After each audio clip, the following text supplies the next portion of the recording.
కలియుగ దైవం శ్రీ వెంకటేశ్వర స్వామి అత్యంత శక్తిమంతుడు. వడ్డీ కాసులు వాడి సొమ్ము తిన్నోళ్ళు, అలాగే ఆయనకు ద్రోహం తలపెట్టిన వాళ్ళు బతుకు బస్టాండే అని శ్రీవారి మహిళల గురించి కథలుగా చెప్పుకుంటున్నారు. అందుకే తిరుమల శ్రీవారి విషయంలో భయం భక్తులతో మెలుగుతుంటారు. స్వామివారిని భక్తులు వివిధ రూపాల్లో సమర్పించే కానుకల్ని ఆయన చూడలేదని ఎవరైనా దొంగచాటుగా పట్టుకెళ్ళినా మనశ్శాంతి కరువై చనిపోయి వాళ్ళు ఎంతో మంది ఉన్నారు. కలియుగ దైవం శ్రీ వెంకటేశ్వర స్వామి వారి మహత్యం గురించి ముఖ్యమంత్రి చంద్రబాబు నాయుడు గారికి బాగా తెలుసు. తిరుమల కొండకు సమీపంలోనే ఆయన స్వగ్రామం నారావారిపల్లె ఉంటుంది. అందులోనూ కలియుగ దైవం తమ ఇలవేల్పు అని చంద్రబాబు తరచూ చెబుతుంటారు. అట్లాంటప్పుడు స్వామివారిపై అత్యంత భక్తి శ్రద్ధలను చాటుకోవాల్సిన బాధ్యత చంద్రబాబుపై ఎక్కువ ఉంటుంది. కానీ ఆయన చేసిందేమిటి? శ్రీవారి భక్తులు పరమ పవిత్రంగా భావించే లడ్డూ ప్రసాదంపై పెద్ద నింద వేశారనే అప్రతిష్టతను మూటగట్టుకున్నారు. వైసీపీ హయాంలో లడ్డూ ప్రసాదంలో పంది, ఆవు తదితర జంతువుల కొవ్వు కలిపి తయారు చేశారని వినడానికి కూడా భరించలేనంత బండరాయి వేశారు. రాజకీయం దిగజారడానికి ఈ నింద పరాకాష్ట. చివరికి సుప్రీంకోర్టు రాజ్యాంగ పదవిలో ఉన్న వ్యక్తి ఇలాంటి ఆధారాలు లేకుండా స్వామివారి ప్రసాదంపై దారుణమైన నిందలు వేయడం ఏంటని చివాట్లు పెట్టింది. ఇదే సాక్ష్యంగా డిప్యూటీ సీఎం పవన్ కళ్యాణ్ సనాతన అవతారం ఎత్తారు. ఈయన గారు మరో అడుగు ముందుకేసి పాశ్చాత్య దీక్ష చేపట్టి ఆ తర్వాత తిరుమలకు కాలినడకన వెళ్ళారు. కాలినడకన మార్గంలో మెట్లకు బొట్టు పెడుతూ తాను పరమ భక్తుడని చాటుకునేందుకు పవన్ తప్పించారు.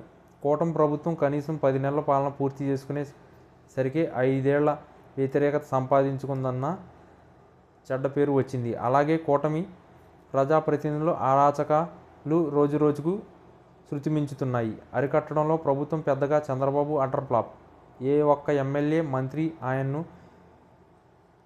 ఖాతరు చేసే పరిస్థితిలో లేరు. మరోవైపు ప్రజలకు ఇచ్చిన హామీలేమీ అమలు చేసే పరిస్థితిలో చంద్రబాబు ప్రభుత్వం లేదు.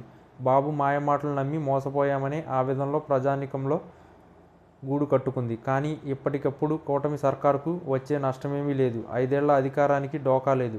కానీ మళ్ళీ కూటమి తన అధికారాన్ని నిలబెట్టుకునే నమ్మకంలో వాళ్ళకే లేదు. అసలు చంద్రబాబు మార్క్ పరిపాలన లేదనే మాట వినిపిస్తుంది. ఇదే పరిపాలన కొనసాగితే వైసీపీ కంటే దారుణమైన ఫలితాలు కూడా కూటమి దక్కుకోవాల్సింది వస్తుందని అభిప్రాయం ప్రభుత్వం అనుకూలంగా ఉండేవాళ్ళ నుంచే వ్యక్తమవుతుండడం గమనార్హం. అధికారంలోకి వచ్చిన మొదట్లో కొద్దో గొప్ప పద్ధతిగా ఉంటారు. కాలం గడిచే కొద్దీ మరింత విచ్చలవిడితనం పెరగడమే తప్ప తగ్గేది ఉండదు. ఒకవైపు అధికారం కాలం కరిగిపోతుంటే సంపాదించుకోవాలనే యావలో అరాచకాలకు మరింతగా తెరలేపుతారు. కూటమి పాలన చూస్తున్న వాళ్ళెవరికైనా వైసీపీ పాలనే 100 రెట్లు మేలు అని అభిప్రాయం కలుగుతుందంటే ఎలా అర్థం చేసుకోవాలి? అసలు ఎందుకు ఇలా అవుతుందని కూటమి నాయకులే ఆవేదనతో ప్రశ్నించే పరిస్థితి దీనంతటికీ కారణం. శ్రీవారి ప్రసాదంపై వేసిన నిందే అనే రచ్చ జరుగుతుంది. జగన్ క్రిస్టియన్ కావడంతో రాజకీయంగా తీవ్రమైన దెబ్బ కొట్టేందుకు తిరుమల ప్రసాదాన్ని వాడుకోవడం ఆశ్చర్యం కలిగిస్తుంది. నిజానికి స్వామివారి పవర్ ఏంటో చంద్రబాబు బాగా తెలుసు.